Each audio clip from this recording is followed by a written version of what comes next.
Hello everyone, and welcome back to the Manufacturer's Cup, and this is round 5, and this is around Sardegna reverse. Now this is a really weird one, because I'm very much used to this track going the other way, but in reverse this track is a completely different beast, because the other way you have two overtaking zones, one in the top right corner, and one on the bottom left corner.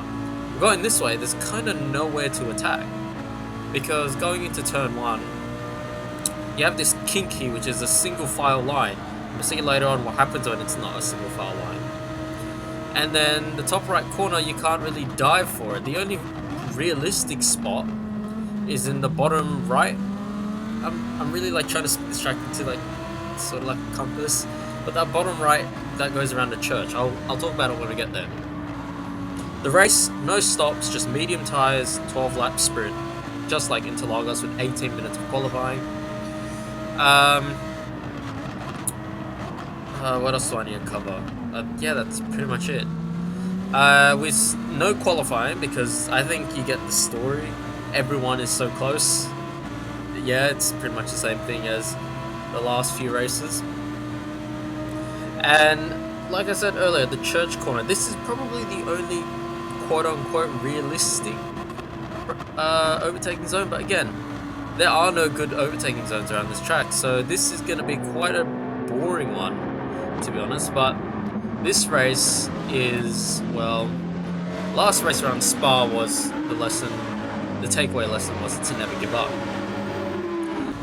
This week's race is learning to survive, and that's a really important point, because this race is pretty much just capitalize on everyone's mistakes.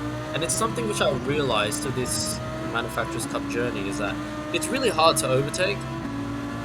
So what you're aiming for is really just capitalizing of others' mistakes, and to consolidate consolidate your position. Is that the word?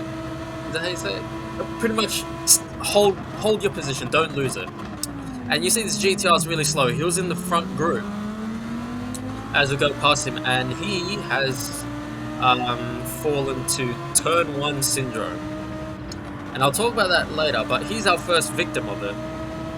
And I'll get into that later, but there's an NSX ahead with a half-second penalty. There's only 2 places I'd say you get a penalty, and that's turn 1, that kink left, and that chicane that we just went past, and just going on the grass. As now I've got to watch out for this guy behind me in the GTR, because he's from the front group, like the front runner. So he, in qualifying, he was 4/10 quicker, I think, roundabout there. So he's the one I've got to watch out for. But you see the Porsche and the GTR, they're going side by side. It's usually a lost cause, because if you're able to hold the outside line into that right-hander, you can kind of cover the inside. But the Porsche somehow makes it, which is pretty cool. As we go through the penalty zone, the Honda takes it, and again, we're stuck behind an NSX. And this last corner is a bit of a weird one, because you don't want to touch the red and white curb, or else it just makes you understeer. There's a lot of problems around here with curbing, I'll tell you that. As we're on lap 2 now, and we're going to skip forward to lap 4. And this is where I probably make my my first mistake. Yeah, I just remembered I'll make another mistake later on. And it's the chicane corner again, so I lift and I get on the pedal too early and I get on the grass. I'm at risk of a penalty, so I completely lift. And because I hit the wall, dirty tires, and the Porsche goes straight past.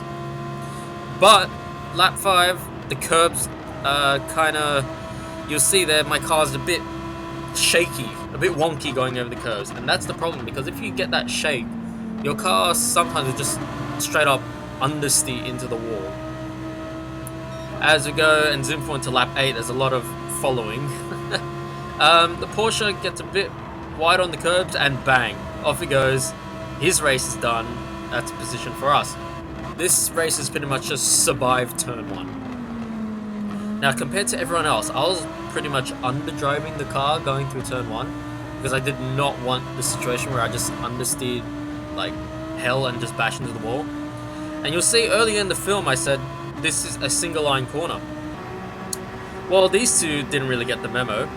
as they're going in side by side, and the Honda gets a slight tap on its rear quarter panel and bang into the wall, and his race is done. But I just sneak in, only just, and I exit the corner in second gear, which isn't great, and he catches up, but he can't really do anything. But that GTR before passing the Honda was about 1.5 seconds behind me, but because I had to react to the Honda as he spins off, he's gained about half a second, which isn't great because now I really want to hold P7 now. This is it. I've been stalking that Huracan ahead for a little bit, but I just didn't have the pace to catch it. So P7 is going to be our result here.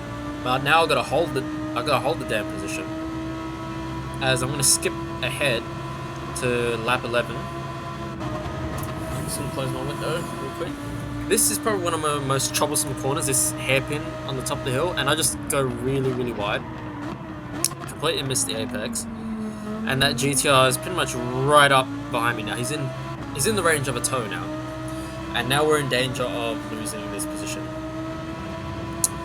Now, if this was the old, before BOP, that GTR might have caught, like, I don't know, 4/10 on the straight.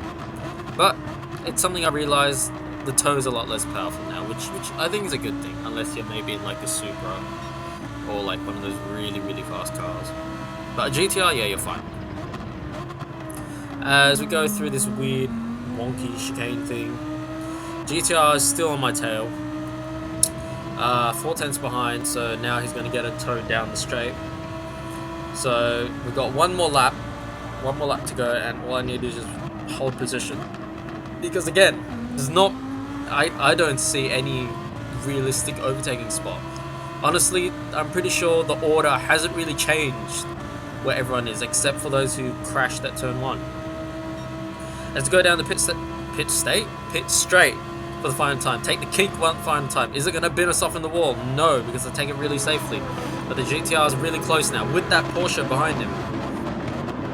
As we go through this weird hairpin thing, the GTR is closing up again.